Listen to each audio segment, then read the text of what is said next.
खुशामदीद दोस्तों, आप सबका स्वागत है। मैं हूं डॉक्टर इश्तियाक अहमद।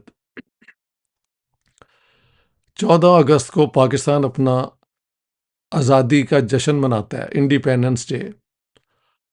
और इंडिया 15 अगस्त को मनाता है अपना इंडिपेंडेंस डे। तो इसकी बैकग्राउंड क्या है, कुछ दोस्तों ने पूछा है कि इसको एक्सप्लेन कीजिए। देखिए, सबसे पहले नोट करने वाली बात है कि एक्चुअल ट्रांसफ़र ऑफ पावर, यानी सही तरीके से अंग्रेज़ों ने हुकूमत पाकिस्तान और हिंदुस्तान को 15 अगस्त को दी थी। 14 अगस्त की मैंने, अगर आपने मेरी किताब पढ़ी है the Punjab bloodied partition and cleansed, तो रात के 10:30 बजे तक लाहौर से सर एवन जेंकिंस टेलीग्राम भेज रहे थे दिल्ली टू लॉर्ड माउंटबेटन के लाहौर में आग लग रही है, बिल्कुल चीज़ जो है वो सिचुएशन आउट ऑफ कंट्रोल है। जहां 15 और 14 और 15 की रात बदलती है, उसके बाद पाकिस्तान और हिंदुस्तान एग्जिस्टेंस में आते हैं as two British independent dominions. ये बड़ी एक अजीब कंस्ट्रक्शन थी कि ये इंडिपेंडेंट भी थे लेकिन ये डोमिनियन भी थे। हाँ जी, इसकी पूरी बैकग्राउंड मैंने एक्सप्लेन की हुई है अपनी किताबों में। लेकिन Y 14th and 15th, Pakistan ने 14 को ये क्यों दिन मनाता है अगस्त को, अगर एक्चुअल ट्रांसफर ऑफ पावर 15 को हुई थी, ये एक सवाल है। तो उसकी बैकग्राउंड ये है कि लॉर्ड माउंटबेटन जो है, he was the vice Roy of the king, British king, king emperor. तो जो प्रोटोकॉल है, हाँ जी, उसके मुताबिक पाकिस्तान की आज़ादी में भी लॉर्ड माउंटबेटन ने हिस्सा लेना था as the representative of the king emperor, as the viceroy of India, और फिर और इंडिया की भी लेना था। तो फैसला हुआ कि पाकिस्तान एक दिन पहले ये कर ले और हिंदुस्तान जो है फिर जिस तरह 15 को एक्चुअल है उस दिन किया जाए। तो पाकिस्तान ने 14 को ये पूरी रस्म की और पहले 2 साल पाकिस्तान में 15 अगस्त को ही इंडिपेंडेंस डे मनाया गया। यस, 15 अगस्त का स्टैंप भी है, अगर आप कभी ट्राई करें गूगल में इधर उधर तो मिल जाएगा। 15th August is independence day. और मोहम्मद अली जिन्ना की एक तकरीर भी है जिसको मैंने कोट किया अपनी, Jinnah his successes failures and role in history, के देखें 15 अगस्त को हम आज़ाद हुए हैं। सो पहले 2 साल पाकिस्तान भी 15 अगस्त को, क्योंकि वजह क्या थी, एक्चुअल ट्रांसफर ऑफ पावर जो है वो तो 15 अगस्त को हुई थी। लेकिन रस्म के तौर पे, just as a formal celebration, Mountbatten ने एक दिन पहले कराची आके, actually lady and lord Mountbatten 13 तारीख को आगे हुए थे। उसकी भी बड़ी इंटरेस्टिंग बैकग्राउंड है।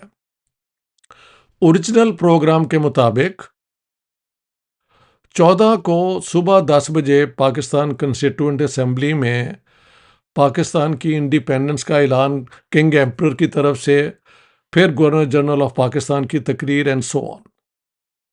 और उसके बाद था कि एक लंच होगा और लंच के बाद लेडी और लॉर्ड माउंटबेटन जहाज के जरिए दिल्ली चले जाएंगे। लेकिन ये फैसला तो हो गया। उस जमाने में अभी भी गवर्नर हाउस, गवर्नर जनरल, इधर उधर जो मेन स्टाफ, अपर स्टाफ था, वो अंग्रेज हुआ करते थे। मगर किसी ने पाकिस्तान में बताया कि हजूर 14 अगस्त जो है ये तो रमज़ान की 27 है, 27वां रमज़ान जो है वो मुसलमानों के लिए बहुत एक ख़ास तौर पे बड़ा होली दिन है। और है भी रमज़ान, तो उसके अंदर लंच तो नहीं हो सकता। फिर इसलिए बजाय 14 अगस्त की जो सेरेमनी होनी थी कि पहले तकरीर 10 बजे, फिर लंच और फिर ये फ्लाई आउट करें, तो ये 13 को आ गए। वैसे तो 13 को आना ही था क्योंकि सुबह 10 बजे ये सारी सेरेमनी थी, लेकिन फैसला हुआ कि जो बैंक्वेट है, यानी जिसमें एक पार्टी दी जाती है हुकूमत की तरफ से या किसी की तरफ से, वो फिर 13 की शाम को हुआ, जिसमें दोनों तरफ से।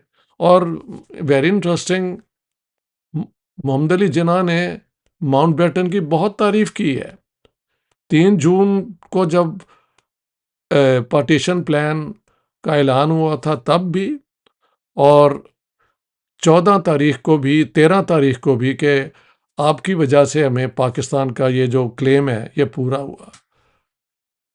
माउंटबेटन के खिलाफ जो इतनी बातें पाकिस्तान में होती हैं, वो कभी ना कभी उनको क्लैरिफाई करना पड़ेगा। I am working on it. हाँ जी।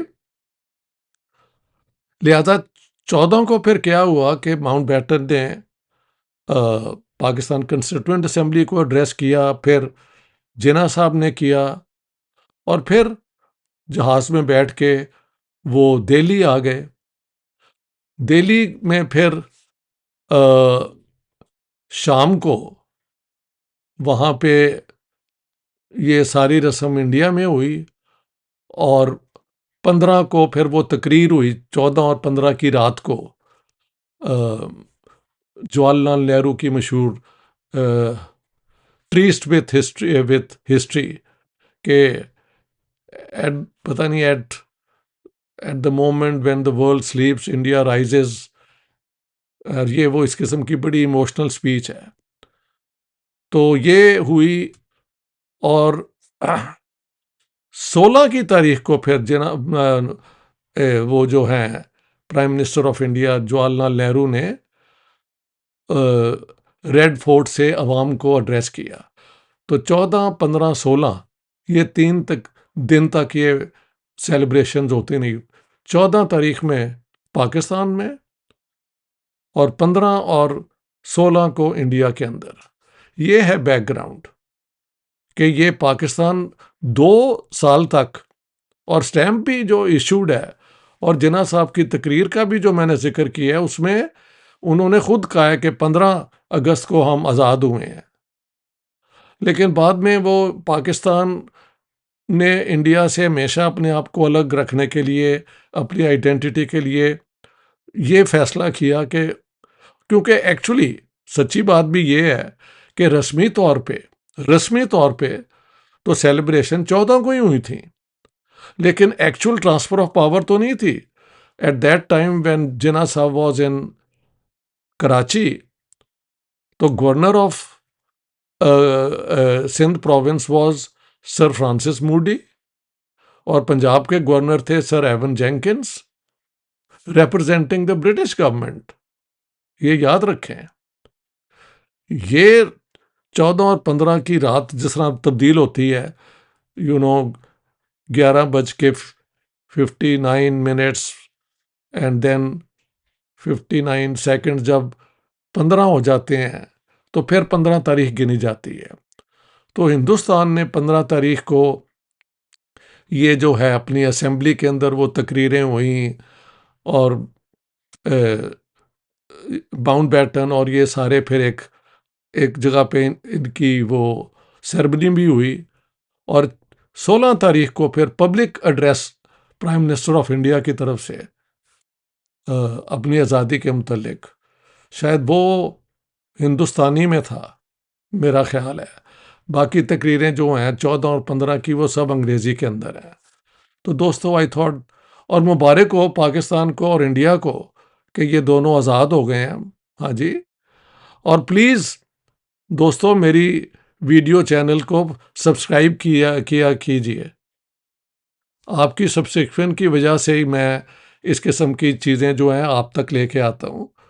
तो इन रिटर्न आपको मेरे वीडियो चैनल को, यूट्यूब चैनल को सब्सक्राइब करना है। Go there and subscribe, it is free, कोई कॉस्ट नहीं करता आपको। बहुत-बहुत शुक्रिया। Thank you very much.